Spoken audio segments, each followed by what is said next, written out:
말씀 보도록 하겠습니다. 역대하 15장입니다. 역대하 15장 7절부터 읽도록 하겠습니다. 역대하 15장 7절부터 15절까지입니다. 역대하 15장 7절부터 15절까지입니다. 같이 한번 읽어보겠습니다. 시작. 그런즉 너희는 강하게 하라. 너희의 손이 약하지 않게 하라. 너희 행위는 상급이 있음이라 하니라. 아사가 이 말 곧 선지자 오뎃의 예언을 듣고 마음을 강하게 하여 가증한 물건들을 유다와 베냐민 온 땅에서 없애고 또 에브라임 산지에서 빼앗은 성읍들에서도 없애고 또 여호와의 낭실 앞에 있는 여호와의 제단을 재건하고 또 유다와 베냐민의 무리를 모으고 에브라임과 므낫세와 시몬 가운데에서 나와서 저희 중에 머물러 사는 자들을 모았으니 이는 이스라엘 사람들이 아사의 하나님 여호와께서 그와 함께 하심을 보고 아사에게로 돌아오는 자가 많았음이더라. 아사왕 제15년 셋째 달에 그들이 예루살렘에 모이고 그날에 노력하여 온 물건 중에서 소 700마리와 양 7,000마리로 여호와께 제사를 지내고 또 마음을 다하고 목숨을 다하여 조상들의 하나님 여호와를 찾기로 언약하고 이스라엘 하나님 여호와를 찾지 아니하는 자는 대소 남녀를 막론하고 죽이는 것이 마땅하다 하고 무리가 큰 소리로 외치며 파리와 나팔을 불어 여호와께 맹세하매 온 유다가 이 맹세를 기뻐한지라. 무리가 마음을 다하여 맹세하고 뜻을 다하여 여호와를 찾았으므로 여호와께서도 그들을 만나 주시고 그들의 사방에 평안을 주셨더라. 아멘. 할렐루야. 주일 새벽 예배를 드리시는 성도님들을 환영하고 축복합니다.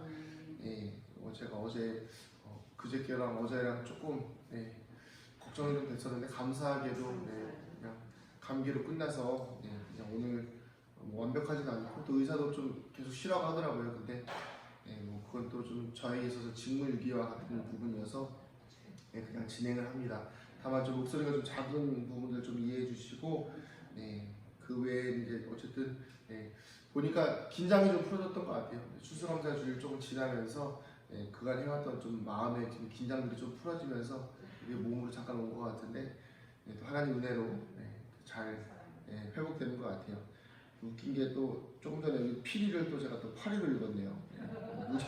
눈이 제대로 안 보여서 피리를 파리로 읽었어요. 아직 좀 온전하지 않은 것 같습니다. 오늘 말씀은 아사 왕의 개혁에 대해서 하나님 성경에서 기술하고 있습니다. 선지자를 통해서 이스라엘 왕인 아사에게 유다의 왕인 아사에게 하나님께서 이렇게 말씀하십니다. 2절에 이렇게 나와 있는데요. 그를 찾으면 그가 너희와 만나게 되시려니와 만일 그를 버리면 그도 너희를 버리시리라. 그러니까 쉽게 말하면 하나님을 찾으면 너희가 하나님을 만날 것이지만 하나님을 버리면 하나님도 너희를 버릴 것이다 라는 어찌 보면 당연한 말이지만 우리 인간에게 있어서는 가장 무서운 말이죠. 하나님께서 우리를 버리신다라는 어떤 말씀과 같습니다. 보통 이런 상황이면 두 가지 반응을 보일 수가 있지요. 하나님을 버리거나 하나님을 바라보거나. 근데 아사 왕은 영이 깨어있는 사람이었고 하나님 앞에 순종하는 사람이었습니다. 그러다 보니까 하나님께 마음을 내어드렸고 하나님 앞에 순종하여서 개혁이라는 것이 시작됩니다. 그래서 우리가 아까 읽었던 그 7절부터 말씀이 뭐냐면 그런즉 너희는 강하게 하라. 너희 손이 약하지 않게 하라. 너희의 행위에는 상급이 있음이라 하니라. 개혁을 함에 있어서는요, 마음을 약하게 먹으면 개혁이 일어나지 않아요. 우리가 새해 연초에 항상 하는 게 뭐죠? 올해부터는 무언가를 해보리라. 이런 계획을 짜고 또 우리의 삶에서 어떤 습관들을 바꿔보기 위해서 노력을 하는데 그런 과정들 속에서 무엇이 필요하냐면 마음을 강하게 먹는 것이 필요해요. 그러나 그런 우리의 일상적인 삶도 그러할텐데 하나님께서 주신 우리 인생 전체를 바꿔내는 신앙적인 부분으로 전체를 바꿔내는 일에는 얼마나 큰 개혁에도 힘이 필요하겠습니까? 그런데 감사한 것은 무엇이냐면 우리가 하나님을 선택하면 하나님께서 우리에게 힘과 능력과 은혜를 베풀어 주신다는 것입니다. 그래서 오늘 말씀을 통해서 우리가 개혁을 할 때, 우리의 영적인 개혁, 우리의 삶의 개혁, 우리의 신앙의 개혁, 또 우리에게 주어진 인생에 있어서의 개혁이라는 것은 그냥 단순하게 조금 바꾸는 것이 아니라 완전히 뒤집어 엎어버리는 것을 의미해요. 거의 뭐 회개랑 비슷한 의미로 사용되어지기도 하는데 완전히 그냥 새로워지는 것입니다. 그래서 그런 개혁에 있어서 필요한 것들 세 가지 정도의 의미를 좀 함께 말씀을 통해서 나눠보고자 합니다.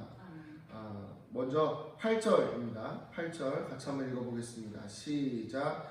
아사가 이 말 곧 선지자 오뎃의 예언을 듣고 마음을 강하게 하여 가증한 물건들을 유다와 베냐민 온 땅에서 없애고 또 에브라임 산지에서 빼앗은 성읍들에서도 없애고 또 여호와의 낭실 앞에 있는 여호와의 제단을 재건하고 아멘. 먼저 개혁에 있어서의 제일 첫 번째는 무엇이냐면 바로 시작해야 된다입니다. 바로 시작해야 된다.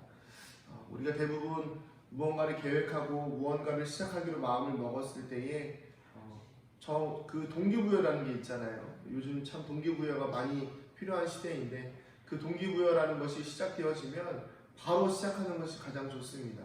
왜냐하면 그래 오늘부터 내가 새벽 예배를 나오기로 마음을 먹었다. 그러고 나서 자 그래 오늘 자고 내일부터 나가자. 그러면 이미 그 개혁은 시작되지 않는 것입니다. 미뤄지는 것이지요. 또한 예배도 마찬가지거니와 우리가 삶에 있어서 어떤 계획들을 실천할 때에 내가 오늘부터는 5분 더 일찍 일어나리라 계획을 했으면 바로 진행을 해야 하는데 그것이 아니라 그래, 오늘은 너무 피곤하니까 좀 자고 내일부터 시작하자. 그러다 보면 계획이 계속해서 미뤄지고 개혁은 계속해서 미뤄지게 된다는 것입니다. 제가 제 인생에 있어서 좀 큰 개혁 중에 하나가 무엇이었냐면 새벽 예배가 끝나고 안 자는 거였어요. 그게 이제 벌써 한 4년 이렇게 좀 넘어가고 있는 4년 5년 돼가고 있는데 새벽 예배 끝나고 안 자는 게 뭐 매번 그 1년 중에 뭐 365일 다 안 자는 건 아니지만 너무 피곤할 때 좀 쉬기도 합니다. 그러나 비율이라는 게 좀 있죠. 뭐 365일 중에 364일 자고 365일 중에 하루 안 자면 그건 개혁이 아니죠. 저는 대부분 거의 안 잡니다. 새벽 예배 끝나고 거의 안 자고 정말 있어야 한 1년에 한 열흘 정도? 네, 그 정도 좀 새벽 예배 끝나고 좀 자는 것 같아요. 그러니까 못 견디고 자는 거예요. 몸이 못 견뎌서 그냥 잠이 들어버리는 건데 처음에는 그렇게 하다 보니까 너무 힘들더라고요. 처음에는 비중이 좀 더 컸어요. 새벽 예배 끝나고 자는 비중이 더 컸는데 어떻게 하면 더 제가 편하지 않을 수 있을까? 어떻게 하면 내 신앙이 좀 더 하나님 앞에서 좀 편하게 신앙생활하지 않을 수 있을까를 좀 고민하다 보니까 계속해서 새벽 예배 끝나고도 안 자고 또 어떤 때는 새벽에 되게 일찍 일어나서 되게 늦게 이제 새벽 예배 끝나고도 안 자고 밤에도 좀 늦게까지 자는 하루에 한 3시간씩 자보자 뭐 이런 계획도 좀 해봤었는데 중요한 것은 무엇이냐면 개혁이라는 것은 그때그때 바로바로 시작해야 된다는 거예요. 근데 그것이 시작되어지기 시작하면 마음에 부담도 오기도 하고요. 때로는 내가 버려야 되는 것도 많이 있습니다.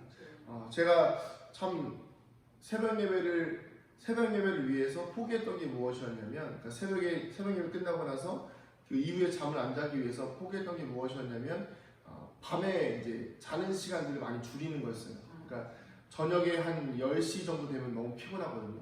그때 자야 10시부터는 좀 자야 이제 다음날 새벽에 피곤하지가 않은데 근데 그 전의 생활은 이제 뭐 11시, 12시, 뭐 늦으면 1시까지도 앉았었던 그런 삶이었는데 그것들을 다 이제 어느 정도 포기하다 보니까 다음날 아침에 일찍 일어날 수 있게 되고 또 그러다 보니까 제 삶의 방향과 습관들이 바뀌게 되는 것들을 보게 되었습니다. 사랑하는 성도님들, 우리의 영적인 개혁도 마찬가지입니다.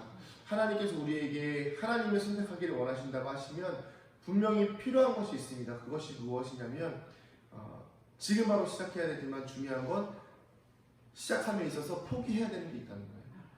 왜냐하면 오늘 말씀에서 보면 아사가 그냥 하나님의 명령을 듣고 하나님의 말씀을 듣고 바로 그냥 무언가를 시작하는 것이 아니라 어떻게 해야죠? 포기하는 게 있어요. 그동안 지내왔던 조상들이 지내왔던 우상들을 섬기는 제사들을 없애버리고 뭐 산당들을 없애버리고 그런 개혁들이 시작되는 거예요. 하나님을 선택하면 우리가 포기해야 되는 것들이 있습니다.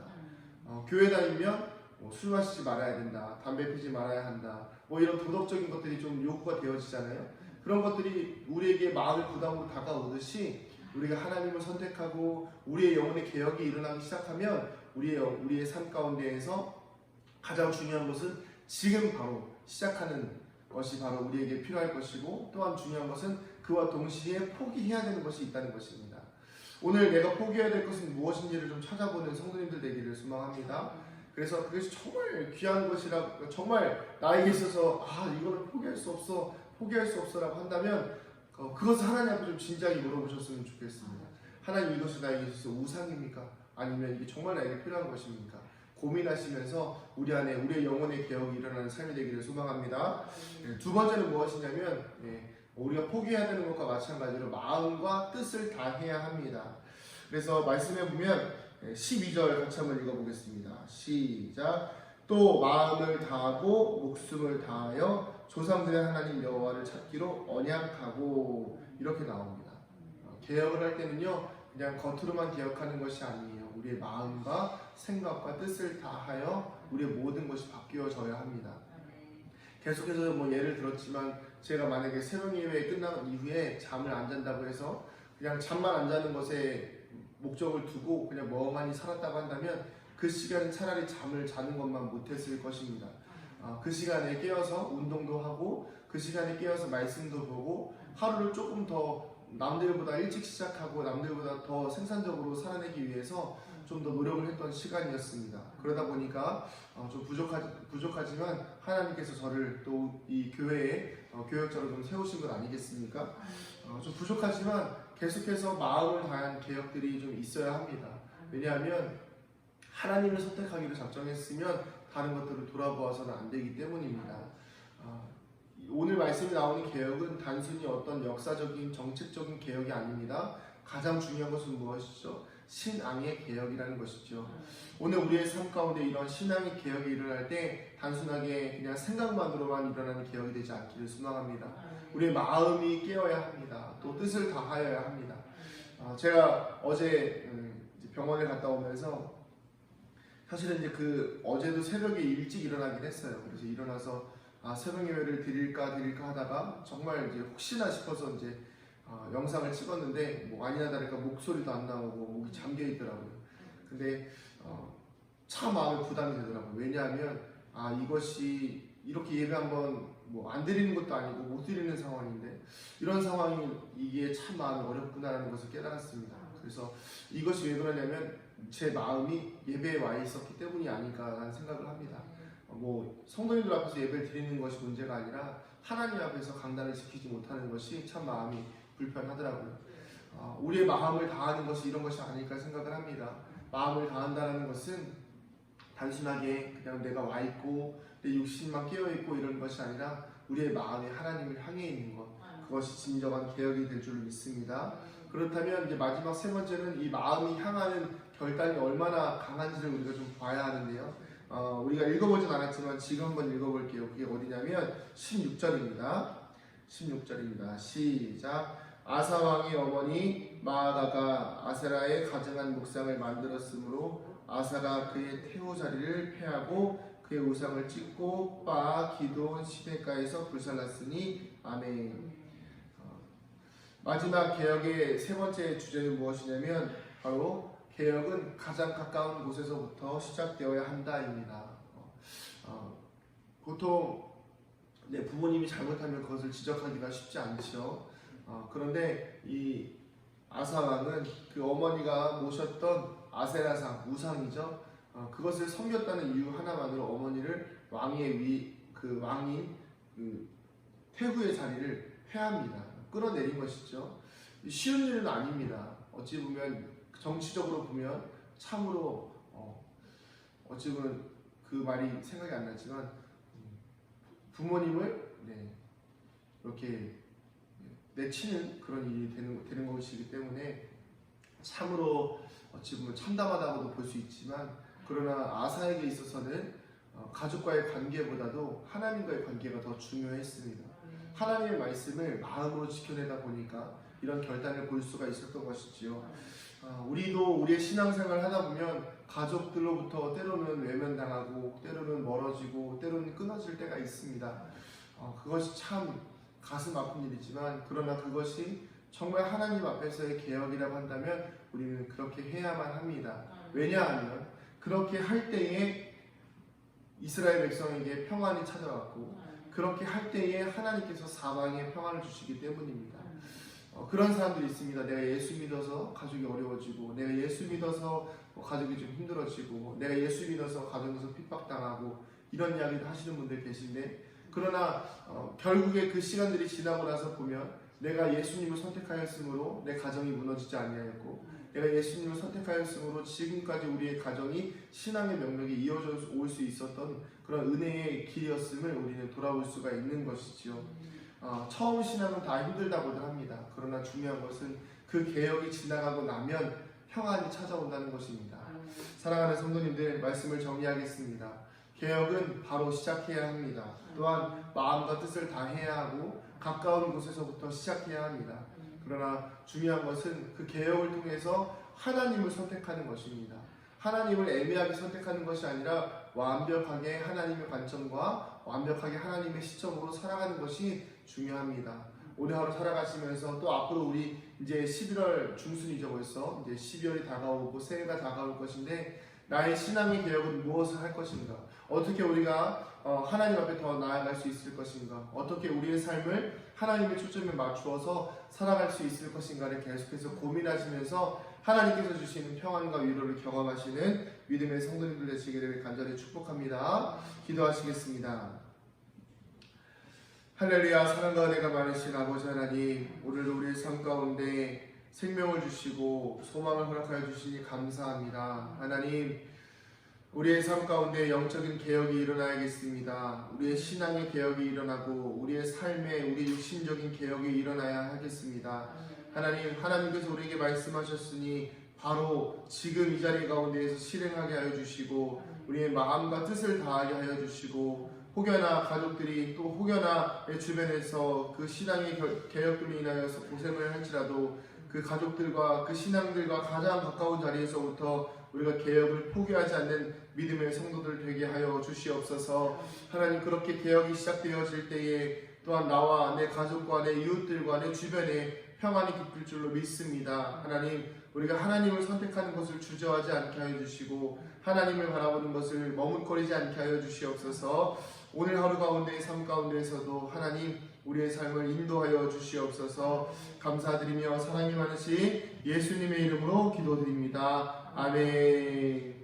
하늘에 계신 우리 아버지, 아버지의 이름을 거룩하게 하시며 아버지의 나라가 오게 하시며 아버지의 뜻이 하늘에서와 같이 땅에서도 이루어지게 하소서. 오늘 우리에게 일용할 양식을 주시고 우리가 우리에게 잘못한 사람을 용서하여 준 것 같이 우리의 죄를 용서하여 주시고 우리를 시험에 빠지지 않게 하시고 악에서 구하소서. 나라와 권능과 영광이 영원히 아버지의 것입니다. 아멘. 우리 시간같이 말씀을 기억하시면서 기도하실 때 하나님, 나의 삶 가운데 영적인 개혁이 일어나게 하여 주시옵소서. 나의 삶의 신앙의 개혁이 일어나게 하여 주시옵소서. 우리 주님의 이름 한번 부르고 같이 기도하겠습니다. 주여